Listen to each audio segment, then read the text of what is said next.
Dhe këja lista? është për të përshëndet që është një masë madhe e kandidatëve të rinj, të cilët për herë të parë garojnë. Çka e vrejune është kjo 10 e parë versus 10 e dytë. Kjo 10 e parë është pak a shumë, nëse mund të them ajo pjesa urbane e Partisë Demokratike, që zoti Hamza e ka shty edhe në zgjedhjet e kaluame. Po tenton me reformu, me pru njerëz, më ik pak aty në njerëzve tradicional që kanë qenë vazhdimisht, por nëse shohim 10-ën e dytë janë komplet është ajo struktura e vjetër. Sido që të jetë edhe ata janë të rëndësishëm për elektoratin dhe është e kuptueshme që edhe ata duhet me i akomodue.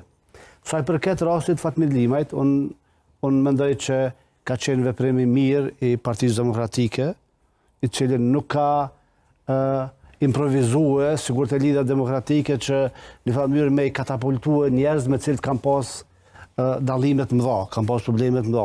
Mendoj që zoti Limaj e ka mundësin tash mu akomoduen në struktura Partisë Demokratike, ta nuk janë largë. Sa do qaj e ka sufiksin social-demokrat, nuk mendoj që problemet ideologjike janë të mëdha në mes Partisë Demokratike edhe nismes. Kështu që i duhet kohë mu akomodue edhe pastaj me pa nëse ka mundësi për kandidatim sa do që pajtohem që mas 27 vite nuk do t'jetë në një farë freskije apo vlerë shtume për Partinë Demokratike.